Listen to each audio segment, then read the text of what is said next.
আসসালামু আলাইকুম। আশিক এগ্রো থেকে আমি আশিক। আজকে আমাদের ইনকিউবেটর থেকে সব বাচ্চাগুলোই ফুটে বের হয়ে গেছে।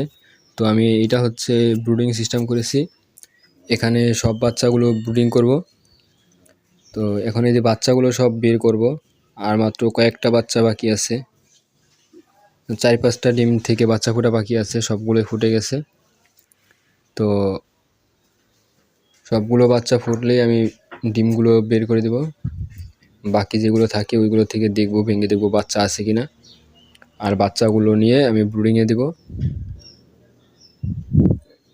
তো এখন সব বাচ্চাগুলো ফুটে গেছে। আমি ব্রুডিংয়ে দিতে আসছিলাম, আর তখন দেখি একটা বাচ্চা নিচে পড়ে পানিতে পড়ে মারা গেছে। কীভাবে পড়লো আমি বুঝতে পারতাছি না, যে নিচে পড়ার তো কোনো সিস্টেম দেখতেছি না। মনে হয় লাফ দিয়ে পড়ে গেছে।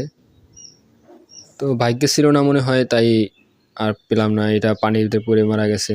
বাচ্চাটার জন্য খারাপ লাগতেছে। অনেক সুন্দর একটা বাচ্চা ছিল, সুস্থ বাচ্চা ছিল। বাচ্চারা পানিতে পড়ে মারা গেল।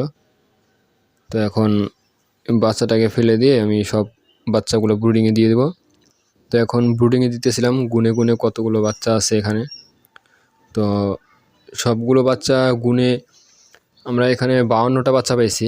ডিম দিছিলাম 65টা। তো 65টা ডিম থেকে 52টা বাচ্চা পাইছি। 2টা বাচ্চা ডিমের ভিতরে মারা গেছে, আর বাকি ডিমগুলো পচা ছিল। সকল বাচ্চাগুলো ব্রুডিংয়ে দেওয়ার পরে এখন একটা মেডিসিন দিব। তো এই মেডিসিনটা হচ্ছে রিনাডব্লিউএস।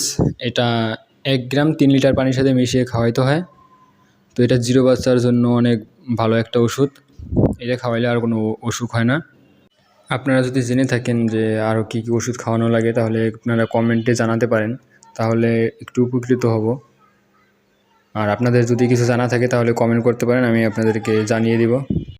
তো বাচ্চাগুলো এখন লাইটের নিচে আছে, যেহেতু ওরা ইনকিউবেটরের ভিতরে অনেক তাপের ভিতরে ছিল, তাই এখন লাইটের নিচে এসে সব জড়ো হয়েছে। ভিডিওটি দেখার জন্য ধন্যবাদ, আর আপনারা অবশ্যই পরামর্শ দিবেন।